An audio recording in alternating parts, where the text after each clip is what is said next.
This is the story of three little piggies. Guinea pigs, that is. Some of it is very happy, and some of it is just sad. But altogether, it is not a bad story. Let's start at the beginning and hear a bit about their sweet and kind owner and how they ended up with her. We will call her Little Red so she can be part of the fairy tale, just like she always wanted to be. From the time she was old enough to toddle and talk, Little Red knew that she loved animals, all kinds of animals. But when she was a child, her parents did not allow animals in their home, so she never had a puppy or a kitty or any other type of pet while growing up. After she was fully grown and had her own home, she adopted a sweet little fluffy white puppy. Little Red loved that puppy to pieces and enjoyed taking care of her so much. A little girl puppy named Zoe. But over the years, Zoe grew old, and one day, when it was time, Zoe had to cross the rainbow bridge and go where all sweet puppies go, eventually, to puppy heaven. So Little Red kissed her goodbye and watched her go. She told Zoe she loved her and would see her when they met again in heaven, and she believed this with her whole heart. This is one of the sadder parts of the story, but enough of that for now. Time passed, as it always does, and Little Red was greatly missing being friends with cute and loving animals. She had not had a pet friend since Zoe, which was years before. Several times she tried to adopt a puppy pet, but for one reason or another was never able to again. Every time she tried, something would prevent her from doing it.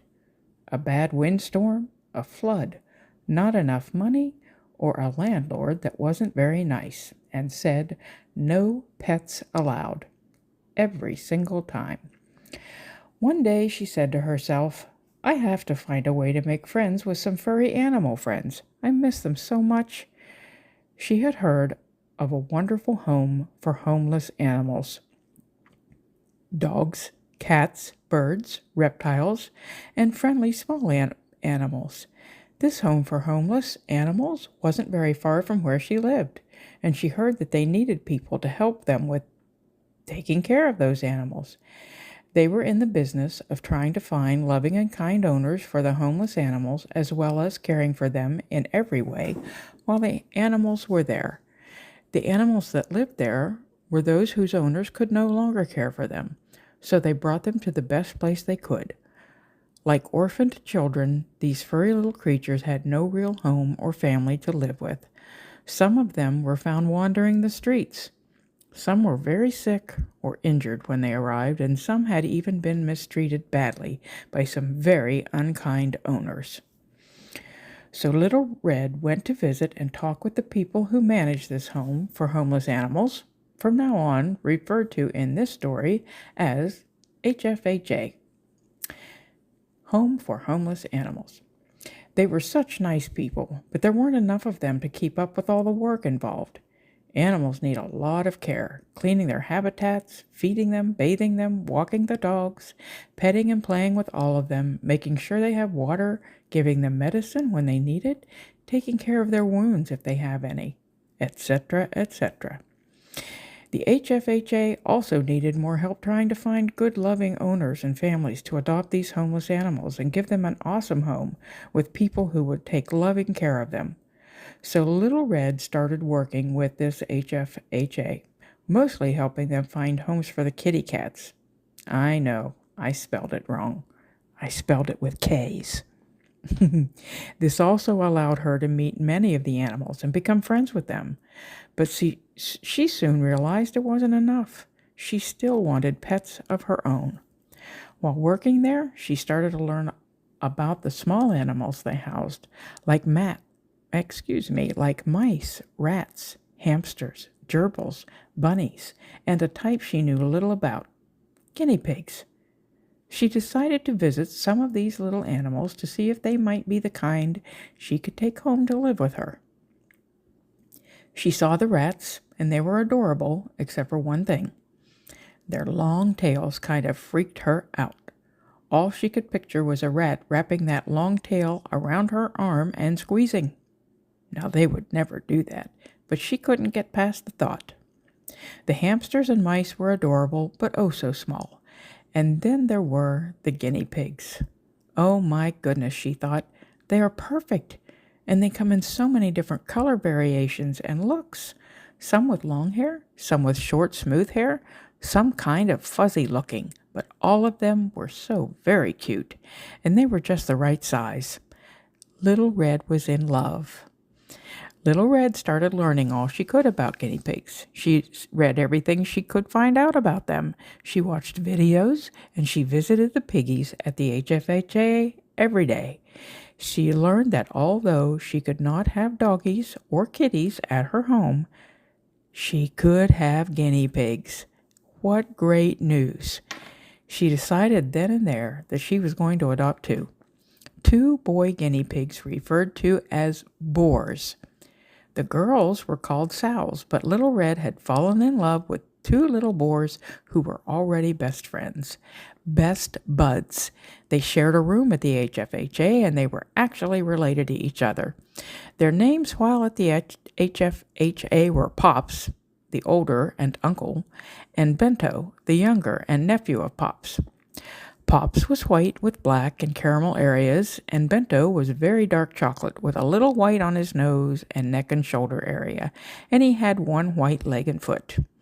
He was a bit chubbier than Pops, but they were both very healthy, although they were a bit on the older side for guinea pigs. Little Red had been talking to the folks at the HFHA, and they were happy that she wanted to provide a new home for two of their beautiful guinea pigs. Little Red went to work, gathering all the supplies she would need to take the best care possible of her two new furry friends. She had read about the size of cage they needed, and the types and amount of food they eat, and the kind of bedding they needed to cover the floor of their habitat, and how they poop a lot, and need hay to eat and to burrow in, and where they liked to hide and sleep. She bought enough of everything so that they would have food bowls, water bottles, hidey houses, hay racks, soft bedding, and all the other daily necessities. Now you may be wondering why this story is called The Story of the Three Little Piggies, when Little Red was only adopting two. There is more to come in this story. Little Red had a lot to learn about guinea pigs in spite of all of her reading and all of the videos she watched. All of the learning would bring with it a desire to expand her little herd of guinea pigs. Little Red truly did fall in love. Finally, the big day came, Adoption Day. Little Red went to the HFHA to pick up Pops and Bento and bring them to their new forever home. She was so very excited, and she hoped they were too. She bought a pet carrier so they would have a comfortable and safe place to be during their trip to their new home, and she put soft liners in it and a little hay for them to munch on during their trip. They knew as soon as they saw the carrier that they were in good hands. The last person that moved them from one place to another put them in a tiny cardboard box with nothing. They shared a mild sense of relief at seeing the nicely appointed carrier. Moving from one home to another is always a little scary no matter what, so they were still anxious, but full of hope. They traveled to their new home with Little Red carrying them gingerly. It didn't take very long, and when they arrived, she carried them across the threshold, and they both could sense that this was a good place. They started chittering and squeaking at each other with excitement, and maybe still just a bit of nervousness. Little Red wondered what they were saying to one another, hoping it was good. But the two little piggies weren't quite sure what to think about Little Red. She seemed very nice, but she kept wanting to touch them. Guinea pigs really don't like being touched, especially by somebody they don't know very well. Little Red had decided to change their names because she just didn't feel that Pops and Bento suited them.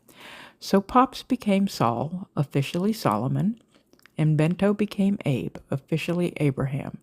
She put them in a new habitat, which she planned would be their new home base. She thought it was about the same size as the one they had been living in at the HFHA.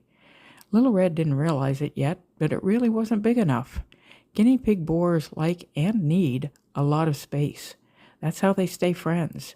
They each need their own hidey hut, their own food bowl, their own hay rack, and their own water source. Their new little home was sweet and had the right supplies in it, including water in bottles with spouts that they could drink from, guinea pig food pellets in a bowl, hay in a rack, and 2 hidey huts, a little on the small side. But the habitat itself was so full of stuff, and it was small, so that left them little room for moving around and getting some activity, and no ability to get away from each other for a bit. And that became a big problem. What Little Red had not yet learned or understood is that guinea pigs, especially the boys, need space. They need to be able to be alone sometimes, and if they can't, they end up really getting on each other's nerves badly. And that is exactly what happened with Saul. Watch for part 2 of the story of the 3 little piggies coming soon.